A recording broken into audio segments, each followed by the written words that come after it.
Und läuft.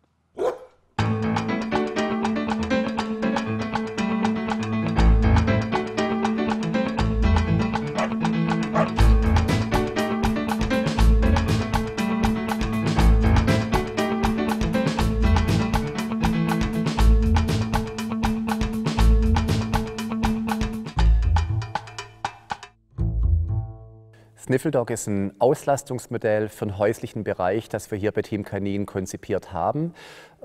Es soll die Bedürfnisse vom Hund erfüllen, und zwar ohne, dass die Leute irgendwo großartig hingehen müssen, sondern sie können es, wie gesagt, auf engem Raum ausführen, unabhängig von Zeit und von Wetter.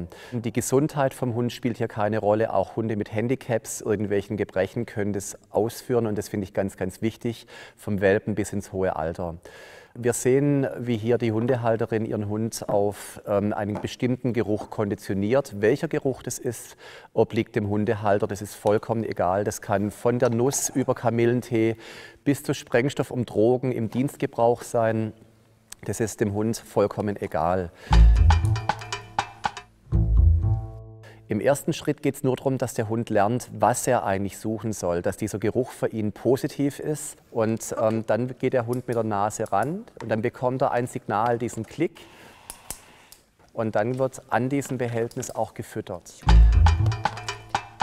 Im zweiten Schritt sieht man dann, wie der Hund schon länger mit der Nase an diesem Behältnis sein muss und hier einatmet. Und das ist jetzt ein ganz entscheidender Punkt. Er atmet hier ca. 300 Mal pro Minute ein und aus. Dadurch wird das Riechhirn, das ca. ein Zehntel von der Gesamthirnmasse vom Hund ausmacht, ständig mit Informationen beliefert. Deswegen spricht man da auch von der sogenannten Kopfarbeit.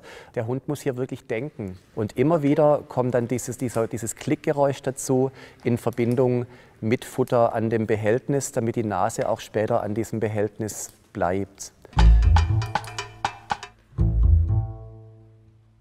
Jetzt sehen wir, wie sie das Behältnis in die Halterung integriert. Okay. Und die Katja klickt, wenn die Nase am Glas kleben bleibt, geht jetzt in die Hocke und bestätigt den Hund auch wieder am Glas. Der Hund soll später mal anzeigen, in welchem Behältnis der Geruchsträger hier die Erdnuss drin ist. Jetzt wird einfach Behältnis für Behältnis in diese Halterung erweitert, bis wir dann letztendlich alle 6 Behältnisse in dieser Halterung drin haben und der Paco hier wirklich suchen muss. Er atmet hier bis zu 300 Mal pro Minute ein und aus, dadurch auch die hohe Auslastung. Und jetzt sehen wir, wie er die Behältnisse regelrecht abcheckt und jetzt am richtigen Glas sich dann hinlegt und damit signalisiert: Frauchen, ich habe hier den Geruchsträger gefunden. Hunde lieben diese Arbeit, weil es entspricht genau ihren Bedürfnissen. Normalerweise suchen sie dann einfach ihr Futter und ganz viele überlebenswichtige Dinge über ihre Nase. Das haben sie bei uns nicht mehr notwendig. Deswegen haben wir da was geschaffen, wo man sagen kann, wir schaffen Ersatzbedürfnisse, und sie dürfen das dann einfach gemeinsam mit dem Hundehalter tun.